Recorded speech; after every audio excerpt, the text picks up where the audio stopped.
It is today second day of the lesson. Can we change this? And this lesson is totally satire on the social custom and social division of the India by the Bama, indirectly or directly. Yesterday we read that how the meal of the landlord was brought by an old elder person by hanging with the rope string so that it could not be polluted due to the touching of that old man.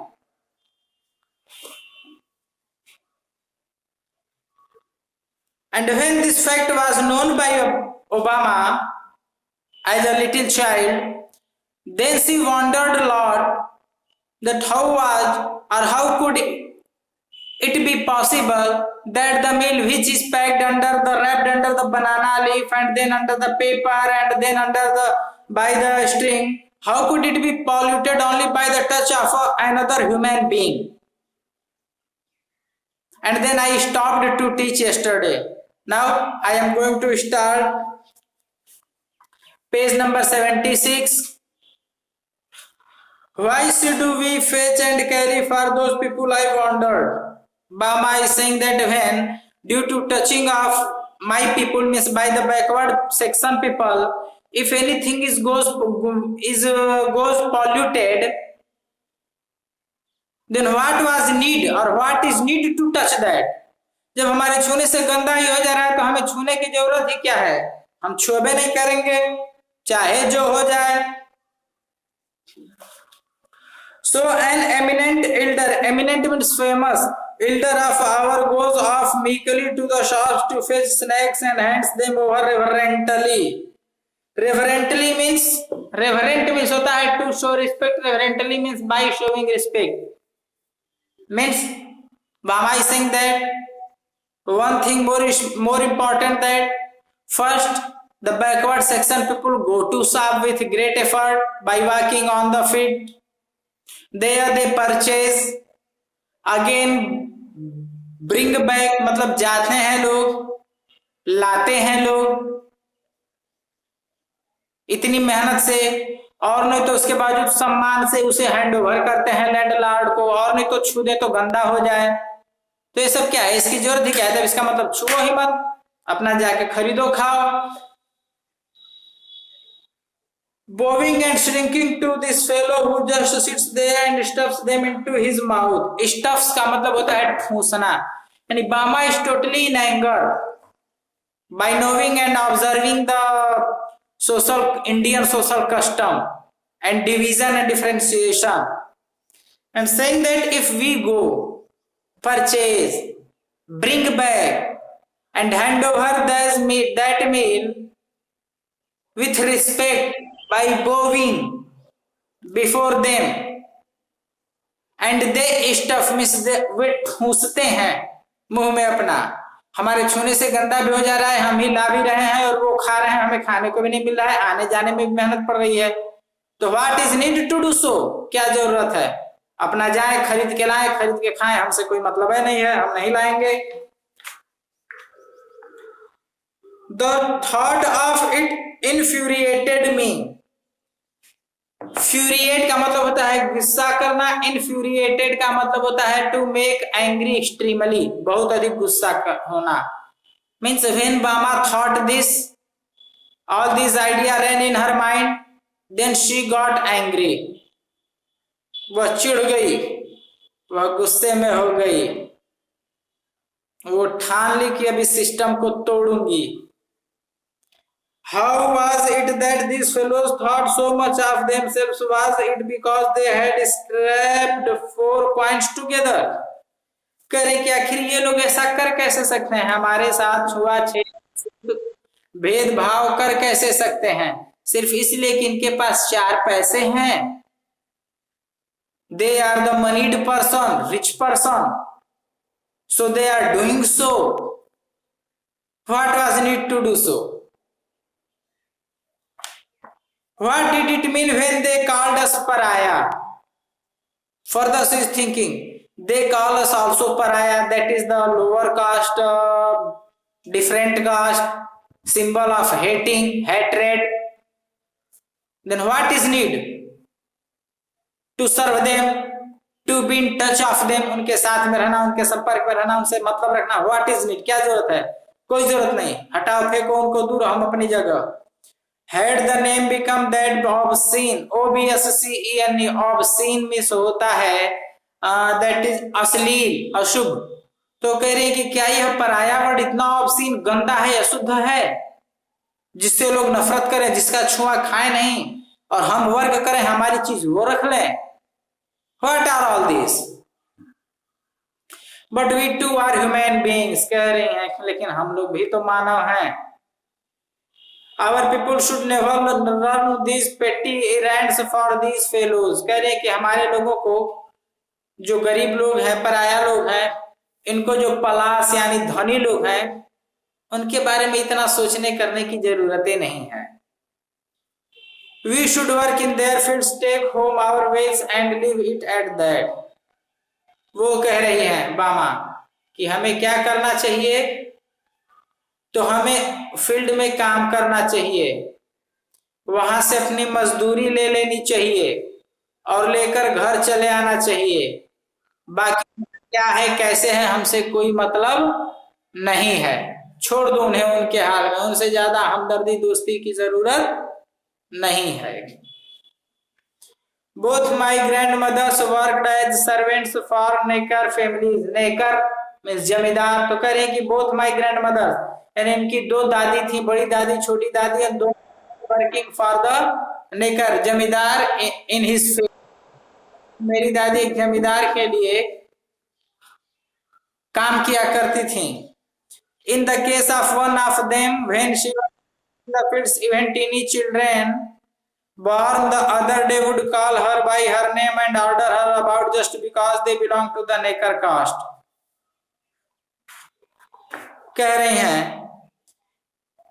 कि in the case of one of them, उन दोनों के case में से किसी एक की भी बात ये बता रही हैं. When she was working in the fields, जब वे खेतों में काम कर रही होती थी दादी. Even teeny children, यहां तक कि एक छोटा बच्चा जो था, born the other day, जो कि कल ही पैदा हुआ है. This is a satire.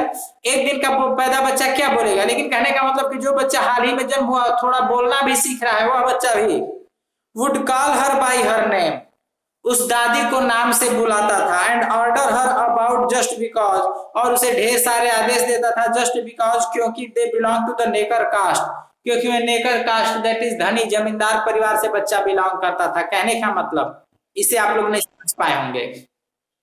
Understand. वो कह रहे हैं कि इनकी दो दादी थी, जमींदार के खेत में काम करती थी, खेत वाले के, लैंडलॉर्ड के. ये लोग बूढ़ी थी, लेकिन जमींदार के घर में जो बच्चा जन्म लिया, साल भर 6 महीने साल हो गया, 2 साल बाद जब बोलने लगा, तो वह छोटा सा बच्चा भी दादी लोग को नाम लेकर बुलाता था. जबकि हमारी परंपरा क्या है कि हम बड़े हैं, छोटे हैं, बड़ों को सम्मान से आप कह के बुलाना चाहिए. लेकिन नहीं, वो बच्चे जो जमींदारों के घर में पैदा होते थे, भले ही दादी लोग बूढ़ी होती थी, लेकिन उन्हें नाम लेकर बुलाते थे ये सब. इसीलिए ये सेटायर किया कि व्हेन अदर डे, यानी कल का जन्मा हुआ बच्चा जो था, वो भी नाम लेकर इन्हें बुलाता था, सिर्फ इसलिए कि ये लोग पराया, दैट इज गरीब परिवार से, मजदूर वर्ग से बिलोंग करते थे, और वह धनी यानी जमींदार परिवार से बिलोंग करता था. इसलिए that was the adverse thing and subject matter to taking adverse by the Obama को यह सब बुरा लग रहा था. and this grandmother, और ये दादी जो थी, जिनको नाम लेकर वो 2 दिन का बच्चा बुलाता था, साल 2 साल का, like all the other laborers would call the little boy Aya, master. Aya means master. South Indian है ना ओबामा, इसलिए वहां के लैंग्वेज बोल रहे हैं. कह रहे हैं कि और ये दादी, चूंकि गरीब परिवार की मेरी दादी थी, मजदूर वर्ग की, वह जमींदार परिवार का था, इसलिए वह नाम लेकर बुलाता था. फिर भी ये दादी जो है उसे मालिक कहकर बुलाती थी, अय्या, मालिक, सम्मान से. and run about to do his bidding. bidding means Adesh. bid आदेश होता है, bidding means आदेश. और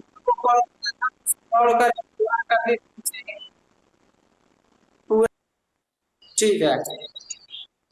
okay, do his bidding it was shameful, यह शर्मनाक था, to see them do this, और यह जो था, बामा कह रहे हैं कि मेरे लिए बहुत दुख और शर्म की बात थी कि मेरे दादी को, जो बूढ़ी हैं, वो नाम लेकर बुलाता था और मेरी दादी उसे मास्टर, दैट इज मालिक, सम्मान के साथ संबोधित करती थी। मीन्स बामा को इतना गुस्सा आता था, मन करता था कि बस उस लड़के को उठा के पटक दें। Even the way they were given their drinking water was disquieting, disquieting, disquieting means disrespectful, अपमानजनक। कह रहे हैं कि यहाँ तक कि जो दादी को पानी पिलाया जाता था, इनके दादी लोगों को, by like this, that was also disrespectful and subject matter of thinking for बामा। बामा कह रहे कि ये सब चीजें देखकर मुझे बड़ा गुस्सा आता था। To us, the naked woman would pour out the water from a height of 4 feet, while Patti means grandmother, and the others received and drank it with cupped hands held to their mouths. Cupped hands means चोंगा, like ऐसे। तो कह रहे हैं कि इनकी दादी को 4 फीट ऊपर, तो 4 फीट का मतलब तो बहुत से टायर व्यंग हो गया, लेकिन कुछ ऊपर से लोग ऐसे करके पानी पीती थी, ऊपर से यहां से गिराया जाता था, और लेबरर और दादी सब लोग उसको पीती थी पानी को, और यह डिसरिस्पेक्टफुल था। And all these were sorrowful और subject matter of an anxiety for the Bama whenever she used to see that. My other Paati was the same, करें कि दूसरी जो ग्रैंडम्मा थी वह भी सेम थी। As soon as dawn broke she would go to the Naicker. Dawn broke का मतलब डाउन ब्रेक होता है, मतलब भोर, उषा काल, सुबह का टाइम, भोर भोर। तो डाउन ब्रोक जैसे ही सुबह होता था, as soon as the sun means the redness of the sun, लालिमा, सूर्य की लालिमा आसमान में होती। दादी used to go in the field of the Naicker, that is जमींदार। Houses sweep out the cowshed, cowshed means जो गाय का गोबर है, गौशाला है, उसमें भूसा वगैरह बिखरा था, उसे साफ करते हैं। Collect up the dung and dirt and then bring home the leftover rice and curry from the previous evening. Leftover, बचा हुआ, कहने की जाती, झाड़ू पोछा करती दादी, सब गौशाला साफ करती, उसके बाद जो कुछ वहां से मिलता, रात का बचा हुआ बासी, वही लेकर दादी आती घर पे हम लोगों के खाने के लिए। Curry, dahi from the previous evening, and for some reason she would behave as if she had been handed the nectar of the gods. Nectar of the god का मतलब होता है अमृत का प्याला। तो बामा कह रहे हैं कि ला करके जो बासी दही या जो रोटी सब्जी खिचड़ी दाल चावल जो होता रात का, वो दादी लेकर आती और लाकर हम लोगों को ऐसे खिलाती और खुद खाती जैसे कि भगवान का प्रसाद लेकर आई हो, अमृत का प्याला लेकर आई हो। It was a long time before I realized that Patti was bringing home the unwanted food that the Neckers were ready to throw away. Bama is saying that she came to know very late that the food which were left by the Neckers at last evening handed over to the Patti was the waste food. मतलब इन्हें तब पता चला बहुत देर समय में कि जो खाना हम लोग की दादी लाते हैं वहां से, वो खाना होता है जो जमींदारों द्वारा रात का खाना होता है, छोड़ दिया जाता है, और वेस्ट यानी खराब, बिना यूज का होने के कारण अब उसे फेंकना ही एक उनके पास चारा होता है जमींदारों के पास, यानी वो जानवरों को डालते या फेंकते, वही खाना लेकर दादी आती थी। One day I went with Patti to the Necker house. एक दिन बामा क्या हुआ कि पत्ती अपनी दादी के साथ उसके घर चली गई जमींदार के। After she had finished all her filthy course, filthy means गंदा, बर्दाश्त न करने योग्य, course means work etc या गाना गीत। Patti placed the vessel that she had brought with her by the side of the drain.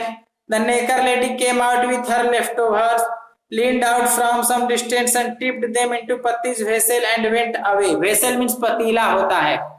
तो कह रहे कि एक दिन पत्ती अपनी दादी के साथ ये चली गई दादी बड़ा सा पतीला या तगाड़ लेकर गई और जो लैंड लॉर्ड के औरत कुछ काम वगैरह कर रही थी, वह सब काम वगैरह कर लेने के बाद जो बचा हुआ खाना रात का था वो लेकर आई और दादी के पतीले वेसल में जो थी दूर से ही उसमें गिरा दी, मिस टच न होने पाए।